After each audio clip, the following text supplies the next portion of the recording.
నమస్కారం సామాన్యుడి TV news కి స్వాగతం. ఈనాటి వార్తా విశేషాలు. మొత్తం 33 అజెండాల అంశాలకు రాష్ట్ర మంత్రివర్గం ఆమోదం తెలిపింది. AP circular economy waste recycling policy 4.0 కు పచ్చజెండా ఊపింది. పర్యాటక ప్రాజెక్టులకి ప్రభుత్వ భూముల కేటాయింపు మార్గదర్శకాలకి ఆమోదం తెలిపింది. అధికారిక భాష కమిషన్ పేరు మార్పునికి కేబినెట్ నిర్ణయం తీసుకుంది. సాగు భూమిని వ్యవసాయేతరంగా మార్పు చేసేలాగా నాలా చట్ట సవరణకి కేబినెట్ ఆమోదం తెలిపింది. 51వ సిఆర్డీఏ సమావేశం ప్రతిపాదనలకి కేబినెట్ ఆమోదం ముద్ర వేసింది. రాజధాని పరిధి 29 గ్రామాల్లో 904 కోట్లతో మౌలిక వసతులు కల్పించాలని మంత్రివర్గం నిర్ణయించింది. మంత్రివర్గ సమావేశం ముగిసిన అనంతరం తాజా రాజకీయ పరిణామాలపై సీఎం చంద్రబాబు మంత్రులతో చర్చించారు. ఎమ్మెల్యేల ప్రవర్తనని ప్రస్తావించారు. కొంతమంది ఎమ్మెల్యేల వ్యవహారం తలనొప్పిగా మారిందని ఆగ్రహం వ్యక్తం చేశారు.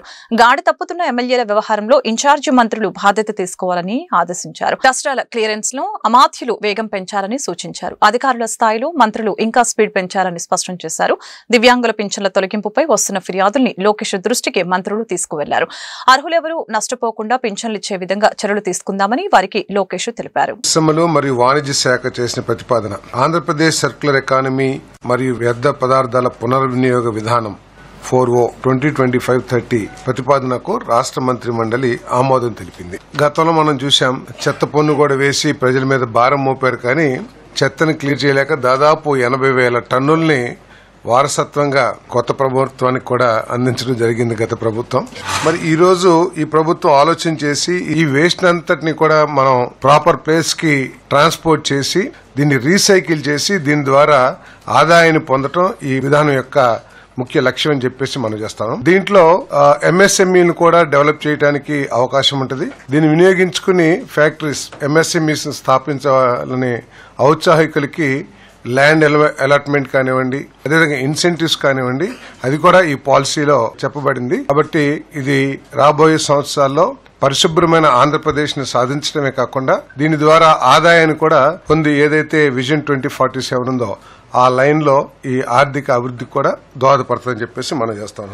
ఏపీ టూరిజం భూమి కేటాయింపు విధానం 2024-29కి అనుబంధ చేరికలు చేసే ప్రతిపాదనకు రాష్ట్ర మంత్రి మండలి ఆమోదం తెలిపింది. ల్యాండ్ అలాట్మెంట్ చేసినాక దాన్ని ఎటువంటి డెవలప్మెంట్ చేయకోకుండా ఆ ప్రాజెక్ట్ ని డిలే చేసే ప్రాసెస్ మనం చాలా చూసాం.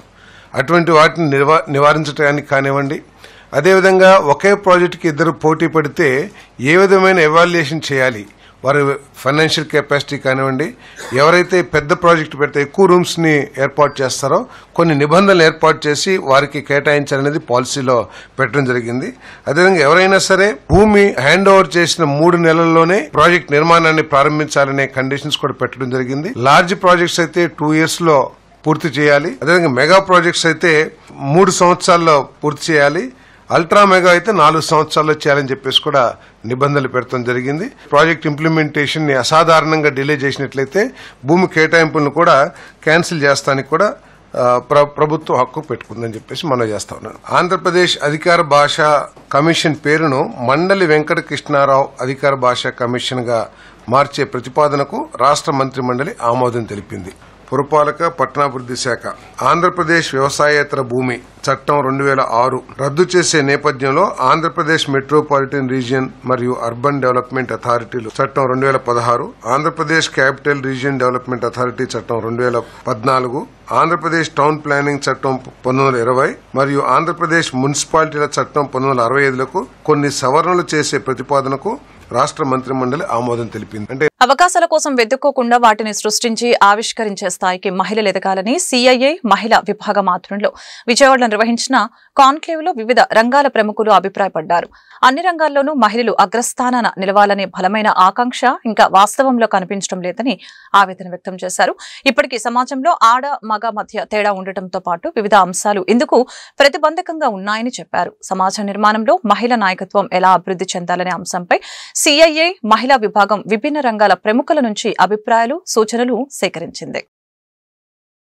Given an opportunity, ladies will make their own impact. But now these are the days, opportunities, అవకాశాల కోసం వెతకడం కాకుండా మన చుట్టూ ఉన్నటువంటి అవకాశాలని అంతిపుచ్చుకొని మనమే ఒక అవకాశాన్ని క్రియేట్ చేసుకోవాలి. ఈ సాంకేతిక ఆధునిక కాలంలో ఖచ్చితంగా ఇప్పుడు ఉన్నటువంటి సోషల్ మీడియాలో ఆ అవకాశాలు మెండుగా ఉన్నాయి.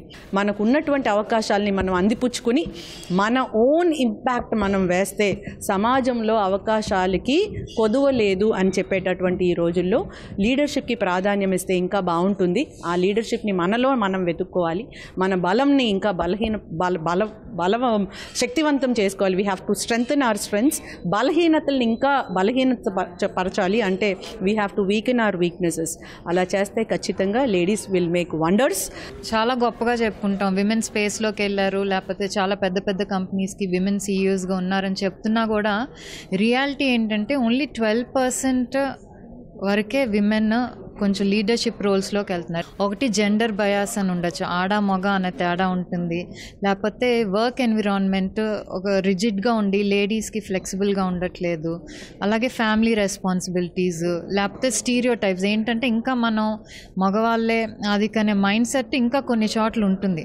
ఇప్పుడు మనకి ఇక్కడికి వచ్చి మన గవర్నమెంట్ చూస్తే మన ముఖ్యమంత్రి గారు ఏంటంటే ప్రో విమెన్ ఎంపవర్మెంట్ ఉండాలి, ఆడపిల్లలు బాగా చదువుకోవాలి, గొప్ప గొప్ప పొజిషన్స్లోకి వెళ్ళాలి అనేది మైండ్ సెట్. సో దానివల్ల విమెన్ కూడా ఎంపవర్ అయ్యి సాధికారత చేరుకొని మంచి మంచి పొజిషన్స్లో ఉంటారు. సో ఈ కైండ్ ఆఫ్ ఈవెంట్స్ ఉమెన్ని ఒక ప్రొఫెషనల్స్గా డెవలప్ అవటానికి and at the same time to give them the moral support which is very much needed in the society to break these gender barriers. So ఈ ప్లాట్ఫామ్ అందుకు ఎంతగానో ఉపయోగపడుతుంది and this initiative is wonderful. అంతరిక్షయానం కోసం చాలా శిక్షణ తీసుకున్నట్లు భారత వ్యోమగామి కెప్టెన్ శుభాంశు శుక్లా తెలిపారు.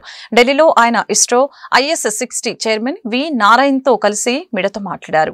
అంతరిక్షంలో తన అనుభవాలని పంచుకున్నారు. ఇది దేశం మొత్తానికి చెందిన మిషన్. క్షేత్రస్థాయిలో నేర్చుకున్న దానికంటే అంతరిక్షంలో అనుభవం చాలా భిన్నంగా ఉంటుంది. అక్కడి నుంచి చూస్తే భూమి చాలా అద్భుతంగా కనిపించింది. యాక్సియా మిషన్ కోసం చాలా కష్టపడి పనిచేశాం. మన శాస్త్రవేత్తలు ఎంతో కష్టపడ్డారు. ISS నుంచి కొన్ని ఫోటోలు తీసుకొచ్చాం. ఏడాదిగా ఈ మిషన్ కోసం ఎంతో సమాచారం సేకరించాను. ఈ సమాచారం గగన్యాన్ మిషన్ కి ఉపయోగపడుతుంది. ప్రతి భారతీయుడి కలని నెరవేర్చడం నాకు గర్వకారణమని తెలిపారు. Benefit of executing a human spaceflight mission end to end is more than the training actually. The supplementary knowledge that you get just by being there, the experience of it, it is invaluable. And I think all of this information that I have been able to collect in the past 1 year is going to be extremely useful for us for our own mission, the Gaganyaan and the Bharatiya Antariksh Station. And very soon we shall see somebody traveling up in our capsule from our rocket, from our soil. The training prepares you very well for the mission, but the experience is very different from what you learn on ground. On orbit, when we reached, and you would have seen that the body undergoes a lot of changes. There are different things that happen to you. And then when you have spent 20 days, आप जब रह चुके हैं वहाँ पे 20 दिन के बाद, when you come back, then again the body forgets of how it is to live in gravity. I narrated this incident in one of the interviews, I think before, that I was sitting on my bed and I was holding my laptop, and the habit was so ingrained in me that I held my laptop and I left it, hoping that it will float. But unfortunately we have gravity here, so it just fell down, and thankfully nothing happened because of the TTD chairman BR నాయుడుపై మాజీ మంత్రి అంబటి రాంబాబు తీవ్రస్థాయిలో ధ్వజమెత్తారు. టిటిడిలో ఎన్నో విప్లవాత్మక మార్పులు తీసుకొచ్చిన వ్యక్తి భూమన కరుణాకర్ రెడ్డి అని, అలాంటి వ్యక్తి గురించి మాట్లాడే హక్కు బిఆర్ నాయుడికి లేదని అన్నారు. జుట్టు తెప్పిస్తామని, మోకాల నొప్పులు తగ్గిస్తామని మోసం చేశారు. టీఆర్పీ రేటింగ్స్ కోసం టీవీ5లో అశ్లీల ప్రోగ్రామ్స్ వేయలేదా? అసలు శ్రీవారి టికెట్లు బ్లాకులు అమ్ముతుంటే చర్యలేవి అని బిఆర్ నాయుడిని అంబటి రాంబాబు ప్రశ్నించారు. బిఆర్ నాయుడు టీచర్, బ్రోకర్, రాజకీయాలు చేసే వ్యక్తి. బాబు భజన చేసి టిటిడి చైర్మన్ అయ్యాడు. కాలు పెట్టగానే తిరుపతిలో 6 భక్తులు చనిపోయారు. దైవాన్ని అడ్డుపెట్టుకుని బిఆర్ నాయుడు వ్యాపారం చేస్తున్నాడు. తిరుమల ప్రతిష్టతను దెబ్బతీస్తున్నాడు. గోవింద నామస్మరణ మరిచి దూషణలు చేస్తున్నాడు. అందుకు తగిన మూల్యం త్వరలోనే చెల్లించుకుంటాడని అంబటి తెలిపారు. ఒక ఆధ్యాత్మిక కేంద్రాన్ని ఎలా గౌరవించాలో అలా గౌరవించడం లేదు. తాను ఇష్టం వచ్చినట్టుగా మాట్లాడేటటువంటి ధోరణి తిరుమల క్షేత్ర పవిత్రతకు తీవ్రమైనటువంటి విఘాతం కలిగించే విధంగా ఆయన మాట్లాడుతున్నాడు. సరే, మనం కొండ కింద ఎన్ని పాపాలు చేసినా కొండ పైకి వెళ్ళినప్పుడు గోవిందా గోవిందా అంటూ నామస్మరణ చేస్తూ పాప పరిష్కారం కోసం దైవాన్ని దర్శించుకుంటాం. కానీ ఈయన తిరుపతి చైర్మన్ అయినా, కొండ మీదకు వెళ్ళిన గోవిందనామస్మరణ మరిచిపోయి దూషణ భూషణలు బూతులు మాట్లాడేటటువంటి సమావేశాలు, మీడియా సమావేశాలు చూస్తున్నప్పుడు హిందువులుగా ప్రతి ఒక్కరూ బాధపడవలసిందేనని నేను ఈ సందర్భంగా చెప్పదలుచుకున్నాను. ఆయన ఎలా ఈ టీటీడీ బోర్డు చైర్మన్ అయ్యాడు? ఏమన్నా అంతకుముందు దైవసేవ చేసి అయ్యాడా, లేకపోతే సమాజానికి సేవ చేసి ఏమన్నా అయ్యాడా, లేక హిందూ మతాన్ని విపరీతంగా గౌరవించి ప్రచారం చేసి అందువల్ల అయ్యాడా అనేది ఒక్కసారి మనం ఆలోచిస్తే వీటికి బిఆర్ నాయుడు గారికి ఏ విధమైన సంబంధం లేదు. ఆయన కేవలం ఒక వ్యాపారి. సరే, బీఎస్సీలో చిన్న ఉద్యోగం చేసేవాడు, బిహెచ్సిఎల్లో. సరే, ఏదో పైకి వచ్చాడు, కింద మీద పడ్డాడు, దొంగతనాలు చేశాడో, దౌర్జన్యాలు చేశాడో, మోసాలు చేశాడో, ఒక స్థాయికి వచ్చాడు. టీవీ5 పెట్టాడు. టీవీ5లో రోజు వైఎస్ఆర్ కాంగ్రెస్ పార్టీని తిట్టేటటువంటి కార్యక్రమం, డిబేట్కి పిలిచి అందరి చేత జగన్మోహన్ రెడ్డి గారిని, వైఎస్ఆర్ కాంగ్రెస్ పార్టీని దూషించే కార్యక్రమం, చంద్రబాబు నాయుడు గారిని పొగిడే కార్యక్రమం. ఇదే కదా మీరు చేసింది? ఇది మీరు చేసిన సేవ. ప్రపంచానికి కాదు, హిందుత్వానికి కాదు, దైవానికి కాదు, మీరు చేసిన సేవ అంతా చంద్రబాబు నాయుడు గారిని గెలిపించడం కోసం మీరు పడినటువంటి పాటలు వైఎస్ఆర్ కాంగ్రెస్ పార్టీ మీద దూషణ భూషణలు చేసేటటువంటి కార్యక్రమం చేయబట్టి చంద్రబాబు నాయుడు గారు మిమ్మల్ని గౌరవించే కార్యక్రమం చేసి ఈ పవిత్రమైనటువంటి ఆధ్యాత్మిక కేంద్రానికి మిమ్మల్ని చైర్మన్గా పెట్టాడు. ఐటీడీపీ రాష్ట్ర కార్యనిర్వాహక కార్యదర్శి 15వ యూనిట్ ఇన్ఛార్జి గాలి సతీష్ బాబు జన్మదిన వేడుకను పాతగుంటూరులోని సూర్యనగర్ శ్రీ సీతారామ స్వామి వారి దేవస్థానం నందు ఘనంగా నిర్వహించడం జరిగింది. ఈ కార్యక్రమానికి ముఖ్య అతిథులుగా ఎమ్మెల్యే నజీర్ అహ్మద్ హాస్ట్రే ఉచిత వైద్య శిబిరాన్ని ప్రారంభించారు. అనంతరం నందమూరి తారక రామారావు విగ్రహానికి పూలమాలలు వేసి ఘనంగా నివాళులర్పించారు. తెలుగుదేశం పార్టీ నాయకులు, కార్యకర్తలతో కలిసి కేక్ కట్ చేసి గాలి సతీష్ బాబుకు పుట్టినరోజు శుభాకాంక్షలు తెలియజేశారు. ఈ సందర్భంగా ఆయన మీడియాతో మాట్లాడారు. తన గెలుపునికి తెలుగుదేశం పార్టీ బలోపేతానికి అహర్నిశలు గాలి సతీష్ బాబు కృషి చేస్తున్నారని తెలిపారు. తెలుగుదేశం పార్టీలో మరిన్ని ఉన్నత పదవుల్ని అధిరోహించాలని, దేవుడు ఆయురారోగ్యాలు నిండుగా ఇవ్వాలని, కుటుంబ సమేతంగా సంతోషంగా జీవించాలని ఎమ్మెల్యే కోరారు. కార్యక్రమంలో కార్పొరేటర్లు ఎల్లావుల అశోక్, షేక్ మీరావలి, కూటమి పార్టీ నాయకులు, కార్యకర్తలు, అభిమానులు పాల్గొన్నారు. నాకు అత్యంత ఆప్తుడిగా, తెలుగుదేశం పార్టీలో క్రియాశీలకంగా పనిచేస్తున్నటువంటి సోదరుడు గాలి సతీష్ బాబు గారి జన్మదినం పురస్కరించుకొని ఆయనకు హృదయపూర్వకమైనటువంటి జన్మదిన శుభాకాంక్షలు, వారి కుటుంబానికి కూడా శుభాకాంక్షలు తెలుపుతాము. ఈరోజు జన్మదినం అనేది ప్రతి ఒక్కరు కూడా జరుపుకుంటారు. కానీ ఈ కార్యక్రమాన్ని కూడా ప్రజాసేవకు, ప్రజలకు అవసరమైనటువంటి కార్యక్రమాలు చేయాలని ఒక చక్కటి మెడికల్ క్యాంప్ ఏర్పాటు చేసినందుకు సతీష్ గారికి నిజంగా ధన్యవాదాలు తెలుపుతాము. ఎందుకంటే సంతోషాన్ని కూడా ప్రజాసేవ కోసం, ప్రజల కోసం చేయాలనేటువంటి తపన, ఆలోచన ఉన్నటువంటి సోదరుడు సతీష్. ఎందుకంటే తెలుగుదేశం పార్టీలో కొనసాగడంతో పాటు నిత్యం కూడా ఏదో ఒక మంచి కార్యక్రమాన్ని చేస్తూ తను సంపాదించేటువంటి ప్రతి ఒక్క రూపాయిలో కూడా సమాజం పట్ల ఆలోచన కలిగినటువంటి సోదరుడు సతీష్ గారు అనేక రకాలుగా గతంలో కూడా మనందరం కూడా చూసాం. ఇప్పుడు కూడా ఏ అవసరం వచ్చినా కూడా తప్పకుండా తన వంతు సహాయకాలు అందిస్తూ నాకు చేదోడు వాదోడుగా మనందరం కూడా దాదాపు ఒక 8 సంవత్సరాల నుంచి తెలుగుదేశం పార్టీ కుటుంబ సభ్యులుగా ప్రతినిత్యం కూడా ఈయన చూసేటువంటి ఈరోజు సోషల్ మీడియా మీకు ఏదైతే ఐటీడీపీ ఉందో, ఐటీడీపీ ఆవిర్భావం నుంచి గుంటూరు తూర్పు నియోజకవర్గ అధ్యక్షుడిగా ఉంటున్నటువంటి సతీష్ బాబు గారు అనేక సందర్భాల్లో పార్టీ ఇచ్చినటువంటి కార్యక్రమాలని ప్రజల్లోకి తీసుకుని వెళ్ళేటువంటి కార్యక్రమంతో పాటు తోడుగా ఉంటాడని, ఏ పని చేసినా కూడా సతీష్ చాలా సిన్సియర్గా చేస్తాడు. అలాగనే పార్టీకి కూడా అలాగనే చేస్తాడు. ఐటీడీపీలో మా అందరూ కూడా ఎంతో అండదండగా ఉండే మమ్మల్ని అందరినీ కూడా ప్రమోట్ చేయడంలో కానీ ఇందులో కానీ ముందుండి అలాగనే పార్టీని కూడా ముందుకు తీసుకెళ్ళడానికి మా సతీష్ చాలా కష్టపడ్డాడని ఈ సందర్భంగా తెలియజేసుకుంటూ, ఎందుకంటే ఏది ఆశించకుండా పనిచేయడం చాలా గొప్పది. ఇది మన సతీష్ కూడా అలాగనే ఎటువంటి ఆలోచనలు కానీ దాన్ని ఏమంటారు ఆశ లేకుండా పార్టీ కోసం కష్టపడతాడు. అలాగే మా నజీర్ గారికి కూడా ఇలాగనే తోడుగా ఉండాలని చెప్పి కోరుకుంటూ తెలుగుదేశం తెలుగుదేశం మిత్రులందరికీ, నాయకులకి, ఎమ్మెల్యే గారికి అందరికీ మా నమస్కారాలండి. పోతే మా బాబు చదువుకునేటప్పుడే నుంచి కూడా ఈ పిచ్చి తెలుగుదేశం నేను చాలా 15 సంవత్సరాలు చేయవలసింది దగ్గర 2 మాట ఆయన ఎమ్మెల్యేలు అయినప్పుడు నేను చేశాను. తర్వాత భాషగా టైంలో కూడా తిరిగాను. సరే అప్పటి నుంచి ఇప్పుడు నాకు బాబు నేను తిరగలేదు. ఇప్పుడు మా బాబు తిరుగుతున్నాడు. చంద్రబాబు నాయుడు అంటే పిచ్చి అండి మాకు, మా ఫ్యామిలీకే పిచ్చి. ఇప్పుడు కాదు, ఫస్ట్ నుంచి కూడా. అందుకని మా బాబు తిరుగుతుంటే ఇక్కడ సరేలే మా ఓటు చేస్తున్నాడే నేను రాలేకపోతున్నాను, తిరగలేను. మా ఎమ్మెల్యే గారు దగ్గర మా సతీష్ తిరుగుతున్నాడు. పల్నాడు జిల్లా గురజాల నియోజకవర్గం దాచేపల్లి పట్టణంలోని 3వ వార్డులో త్వరలో ఉప ఎన్నికలు జరగనున్న నేపథ్యంలో ఈ రోజు వైసీపీ నేతలు మున్సిపల్ కమిషనర్ వెంకటేశ్వర్లని కలిసి వినతిపత్రం అందజేశారు. వైసీపీ నేతలు మాట్లాడుతూ కొత్తగా ప్రకటించిన ఓటర్ల జాబితాలో 3వ వార్డులో 484 ఓట్లు తగ్గాయని చెప్పారు. కమిషనర్ ఓటరు జాబితాపై మరొకసారి విచారణ చేయాలని కోరారు.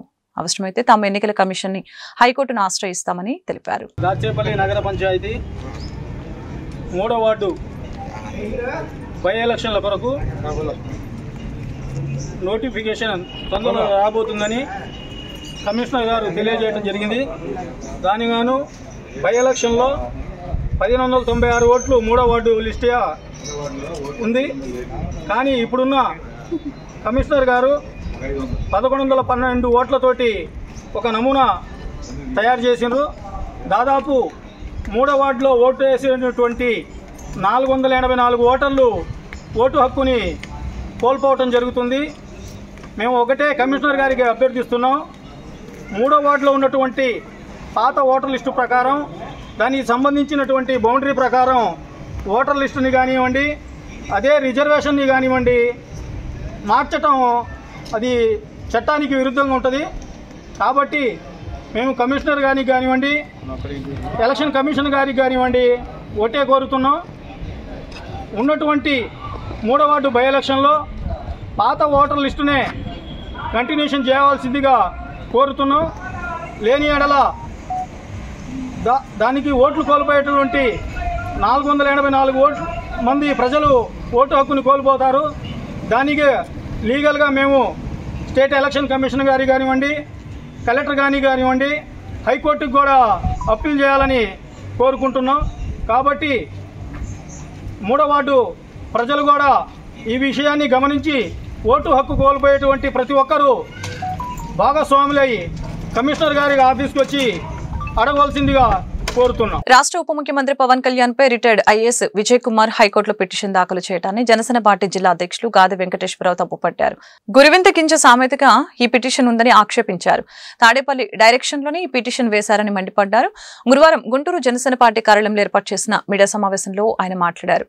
గత వైసీపీ ప్రభుత్వ పాలనలో విజయ్ కుమార్ 100 కోట్లు వెనకేసుకోలేదా అని ప్రశ్నించారు.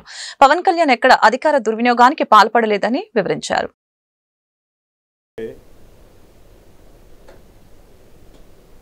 ఏదో ఒక విధంగా చేస్తున్నటువంటి పనులకు ఆటంకాలు కల్పించాలి, జరుగుతున్నటువంటి మంచి పనులు ప్రజల్లోకి వెళ్ళకూడదు, డైవర్ట్ చేయాలి అనే ఒక దుర్మార్గమైనటువంటి ఆలోచనతో ఈ జగన్మోహన్ రెడ్డి గారు అండ్ టీం ఏ రకంగా చేస్తుంది అనటానికి ఇవాళ ఒక నిదర్శనం. ఈ రిటైర్డ్ ఐఏఎస్ విజయ్ కుమార్ అనే ఆయన 4 రోజుల క్రితం ఆంధ్ర రాష్ట్ర డిప్యూటీ సీఎం, పంచాయతీరాజ్ మంత్రి అయినటువంటి జనసేన పార్టీ అధ్యక్షులు పవన్ కళ్యాణ్ గారి మీద ఒక పిటిషన్ ఫైల్ చేశారు. ఏంటంటే దాంట్లో సారాంశం, పవన్ కళ్యాణ్ గారు అధికార దుర్వినియోగం చేస్తున్నారు.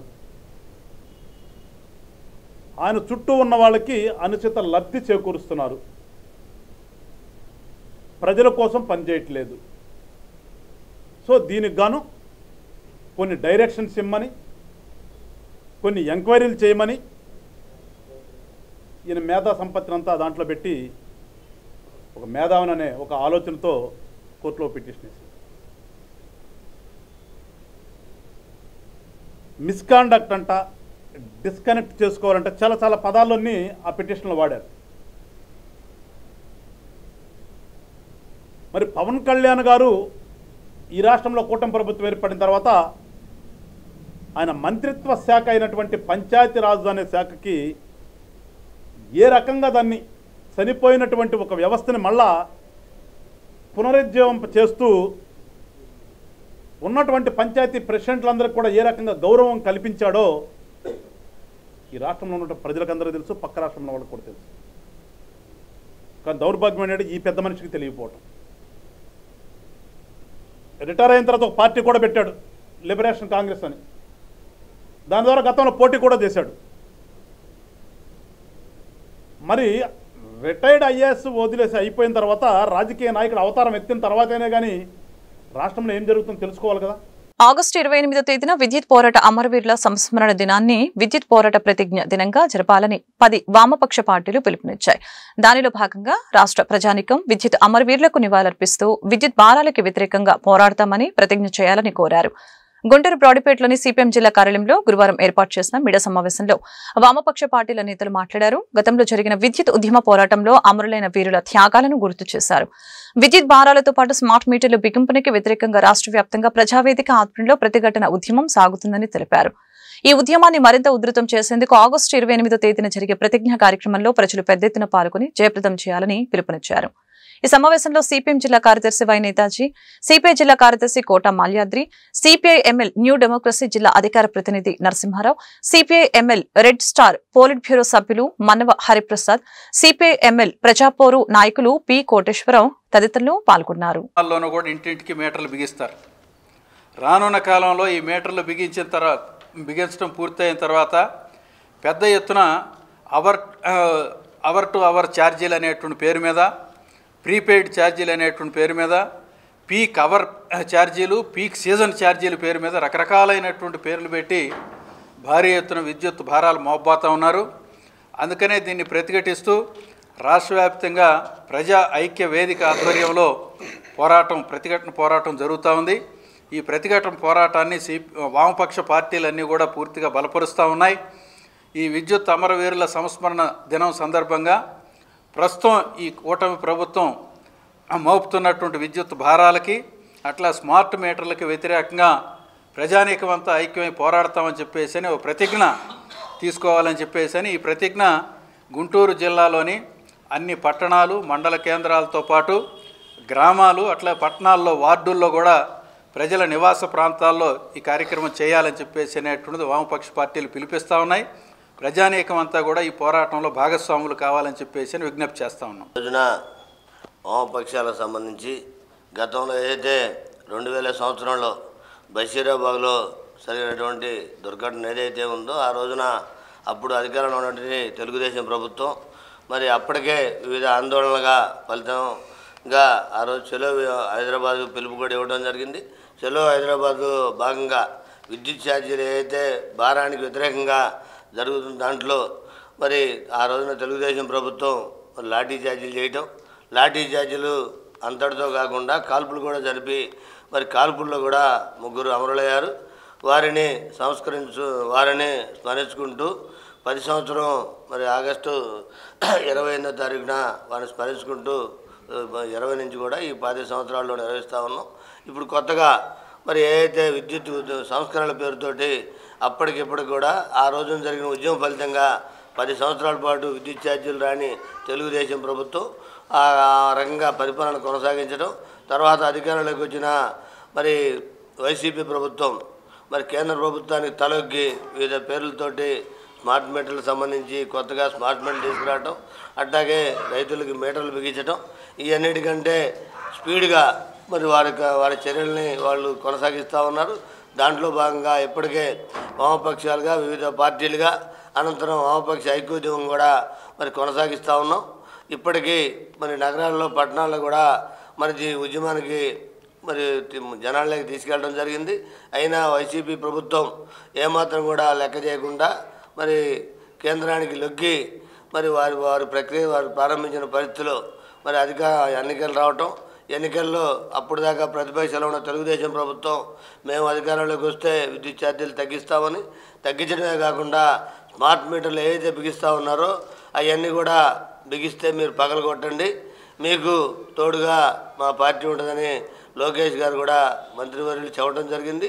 అవన్నీ రోజున తగ్గించపోగా ట్రోప్ ఛార్జీల పేరుతోటి, అదనపు ఛార్జీల పేరుతోటి మరి ఇవన్నీ తగ్గించడమే పోగా మళ్ళీ స్మార్ట్ మీటర్ల విషయాన్ని కూడా ముందుకు తీసుకెళ్ళి స్మార్ట్ సిటీలు అనే పేరుతోటి కూడా మరి మన గుంటూరుకు సంబంధించి తాడేపల్లి మంగళగిరికి సంబంధించి కూడా మరి వాళ్ళు ప్రకటించి దీంట్లో త్వరితగతిన స్మార్ట్ మీటర్లకి బిగించడానికి కూడా ప్రయత్నం చేస్తూ ఉన్నారు. దీన్ని సరైన పద్ధతిగా మరి ప్రభుత్వం మరి ఏ రకంగా మరి దాన్ని బాధ్యత తీసుకొని చేస్తారనేది వాళ్ళు ఆలోచించాలి. 15 నెలలు అయినప్పటికీ ఇవన్నీ తగ్గిస్తా ఉన్నారు. బాలస్వామి రామకృష్ణ అమరులయ్యారు. మన జిల్లాకు సంబంధించి సత్తెనపల్లికి సంబంధించినటువంటి బాలస్వామి కూడా అమరైనటువంటి పరిస్థితి ఉన్నది. అయితే ఇవాళ మళ్ళీ చంద్రబాబు నాయుడు అధికారంలోకి వచ్చిన తర్వాత జగన్మోహన్ రెడ్డి కాలంలో విధించినటువంటి ట్రూ అప్ ఛార్జీలు, అదనపు ఛార్జీలన్నీ రద్దు చేస్తానని, ఆదాని యొక్క లాభాలను ఆశించి పెట్టేటువంటి స్మార్ట్ మీటర్ని పగలగొట్టమని చెప్పినటువంటి చంద్రబాబు నాయుడు నేడు మళ్ళీ కేంద్ర ప్రభుత్వానికి తల ఒగ్గి ఇవాళ ఆదానికి, అంబానీకి ఏజెంటుగా వ్యవహరిస్తూ ఇవాళ ఆదానికి కొన్ని వేల కోట్ల రూపాయల లాభాన్ని చేకూర్చే విధంగా ఈ స్మార్ట్ మీటర్లు ఉపయోగిస్తున్నారు. స్మార్ట్ మీటర్లు బిగిస్తే మేము వ్యతిరేకం కాదు, కమ్యూనిస్టు పార్టీలుగా వ్యతిరేకం కాదు. కానీ స్మార్ట్ మీటర్ల పేరుతోటి ఒక్కొక్క మీటర్ పైన ఒక 25,000 రూపాయలు ఒక రాబోయే 5 సంవత్సరాల కాలంలో పేద ప్రజలపైన విధించి ఈ స్మార్ట్ మీటర్ల యొక్క డబ్బునంతా కూడా ఆదాని యొక్క అకౌంట్లోకి జమ చేయడానికే ఈ చంద్రబాబు నాయుడు ప్రభుత్వం పూనుకున్నది. అందువల్ల చంద్రబాబు నాయుడు అధికారంలోకి వచ్చిన తర్వాత రాష్ట్రాన్ని కూటమి ప్రభుత్వం దివ్యాంగుల పెన్షన్ ని రీవెరిఫికేషన్ పేరుతో రాష్ట్ర వ్యాప్తంగా వేలాది పెన్షన్లను తొలగించడం దుర్మార్గమైన చర్య అని గుంటూరు జిల్లా వైఎస్ఆర్ కాంగ్రెస్ పార్టీ దివ్యాంగుల విభాగం అధ్యక్షులు బొక్క అగస్టిన్ వ్యాఖ్యానించారు. జిల్లా వైసీపీ పార్టీ కార్యాలయంలో ఏర్పాటు చేసిన మీడియా సమావేశంలో ఆయన మాట్లాడారు. గుంటూరు జిల్లాలో అర్హత ఉన్న దివ్యాంగుల పెన్షన్ ని తొలగించారని ఆవేదన వ్యక్తం చేశారు. వైసీపీ ప్రభుత్వం ఇంటి వద్దకే పెన్షన్ అందిస్తే కూటమి ప్రభుత్వం ప్రభుత్వ కార్యాలయాల చుట్టూ తిప్పుకుంటుందని విమర్శించారు. కాళ్ళు చేతులు సరిగ్గా లేని మేము ప్రభుత్వ ఆఫీసుల్లో మెట్లెక్కి అధికారుల్ని కలవటం చాలా కష్టతరం అవుతుంది. దివ్యాంగులకి తొలగించిన పెన్షన్లని సచివాలయ ఉద్యోగుల ద్వారా పరిశీలించాలని కోరారు. నూతనంగా జారీ చేసిన సదరన్ సర్టిఫికేట్ లో అచ్చు తప్పులు ఎక్కువగా ఉన్నాయని చెప్పారు. దివ్యాంగులకి ఉచిత బస్సు సౌకర్యం కల్పించాలని కోరారు. నా పేరు బొక్క అగస్టిన్, గుంటూరు జిల్లా దివ్యాంగుల విభాగం అధ్యక్షుడిని. ఈరోజు ప్రెస్ మీట్ ఏంటంటే రాష్ట్ర వ్యాప్తంగా గత 14 నెలలుగా కూటమి ప్రభుత్వం చేస్తున్నటువంటి ఈ అరాచకాల్లో భాగంగా ఈరోజు కూటమి ప్రభుత్వం దివ్యాంగులకు కూడా మోసం చేయటకు ఒక పెద్ద పన్నాగం జరిగింది. గత వారం రోజులుగా రాష్ట్రంలో జరుగుతున్నటువంటి దివ్యాంగులపై ఎంతో కఠినమైన నిర్ణయం తీసుకున్న ఈ కూటమి ప్రభుత్వానికి మా యొక్క దివ్యాంగుల బాధను తెలియజేయటకు ఈ యొక్క ప్రెస్ మీట్ పెట్టి ఉన్నాము. ఈరోజు రాష్ట్రంలో అనేక మంది దివ్యాంగులు అర్హత కలిగి కూడా ఎంతోమందికి పెన్షన్స్ తీసివేస్తున్నట్లు నోటీసులు ఇవ్వటం జరిగింది. ఈ కూటమి ప్రభుత్వం వచ్చిన తర్వాత దివ్యాంగులు మొట్టమొదటగా చాలా సంతోషపడ్డారు. మొన్న ఎలక్షన్లో కూటమి ప్రభుత్వం ఇచ్చిన హామీ దివ్యాంగులకు పెన్షన్ డబల్ చేస్తాము, 6,000 3,000ని 6,000 చేస్తాము, 100% ఉన్న వాళ్ళకి 15,000 చేస్తాం అనగానే దివ్యాంగులు సంతోషపడి కూటమి ప్రభుత్వానికి అండగా నిలబడి ఉన్నారు. కానీ ఈరోజు చూస్తే రాగానే 6,000 ఇచ్చింది సంతోషం, 15,000 ఇచ్చింది సంతోషం. ఆ తర్వాత చంద్రబాబు నాయుడు గారి దగ్గర ఉన్నటువంటి టర్మ్స్ అండ్ కండిషన్స్ మా దివ్యాంగులు దాన్ని పసిగట్టలేకపోయి ఉన్నారు. ఆ కొద్ది రోజులు పోగానే పెన్షన్ ఈ యొక్క సదరన్ సర్టిఫికేట్లు రీవెరిఫికేషన్ అని పెట్టి దివ్యాంగులలో ఎంతోమందిని మానసికంగా గుర్తు చేసి ఉంది. ముఖ్యంగా ఇక్కడ 100% ఉన్న వాళ్ళకి గవర్నమెంట్ డాక్టర్స్ కాకుండా ప్రైవేట్ డాక్టర్లను ఇళ్లకు పంపించి వాళ్ళ చేత సర్వే చేపించి వాళ్ళలో అనేక మంది పెన్షన్స్ తీసివేసి ఉంది. కొంతమందికి 15,000ని 6,000 చేసి ఉంది. అదేవిధంగా కొంతమందిని అయితే ఏకంగా గవర్నమెంట్ హాస్పిటల్స్కి వెళ్ళాలి. ముందుగా ఈరోజు ఇక్కడ మనందరం సమావేశం కావడానికి ప్రధాన కారణం ఏంటంటే పెన్షన్లు, దివ్యాంగుల యొక్క పెన్షన్లు అనర్హత అనే పేరుతో గ్రామ స్థాయిలో కానీ అదే మున్సిపల్ స్థాయిలో కానీ జిల్లా స్థాయిలో కానీ రాష్ట్ర స్థాయిలో కానీ తొలగించడం జరుగుతూ ఉంది. ఇది చాలా బాధాకరమైన విషయం. ఎందుకంటే నిజంగా అనర్హత ఉంటే తప్పనిసరిగా తీసివేయాలి, అది మేము కాదనలేము. కాకపోతే దానికి ఒక ప్రాసెస్, కొంత టైం లిమిట్ పెట్టి దానికి డేటా గ్యాదర్ చేసి నిజంగా ఇతను అనర్హుడా కాదా అని తేల్చుకున్న తర్వాతే తీసేయాలితే అప్పటికప్పుడు అందరికీ నోటీసులు ఇచ్చేసేసి పెన్షన్లు ఆపేయడం చాలా దారుణకరమైనటువంటి అంశంగా నేను భావిస్తూ ఉన్నాను. ఒకటే చెప్తా ఉన్నాను, పెన్షన్లు పెంచారు, సంతోషమే. 10 మందికి ఇచ్చే పెన్షను 100 మందికి ఇచ్చారు జగన్మోహన్ రెడ్డి గారు 3,000 చొప్పున. సో కాబట్టి నేను చెప్పే ప్రధానమైన విషయం ఏంటంటే దయచేసి దివ్యాంగుల యొక్క ఆత్మ ఇది ఎలాంటిదంటే వాళ్ళ యొక్క సామాజిక భద్రత. ఇది ఉద్యోగాలు ఉండవు వాళ్ళకి, ప్రైవేట్ సంస్థల్లో ఉద్యోగాలు ఇవ్వరు వికలాంగులకు. వాళ్ళకి వాళ్ళకి భరోసా ఏంటంటే కేవలం ప్రతి నెల వచ్చేటువంటి పెన్షన్ మాత్రమే. అలాంటి పెన్షన్లను అనర్హత పేరుతో రాష్ట్ర స్థాయిలో కొన్ని లక్షల పెన్షన్లు తొలగిస్తున్నట్టుగా మాకు సమాచారం అందింది. వైసీపీ పార్టీ ఏ చిన్న అవకాశం దొరికినా జరగబోయే అభివృద్ధి సంక్షేమాన్ని పక్కదోవ పట్టించే విధంగా, ప్రజల ఆలోచన విధానాన్ని మార్చే విధంగా ఫేక్ పోస్టుల్ని పెట్టి అందరినీ ఇబ్బందికి గురి చేస్తున్నారని ఎమ్మెల్యే నజీర్ అహ్మద్ వ్యాఖ్యానించారు.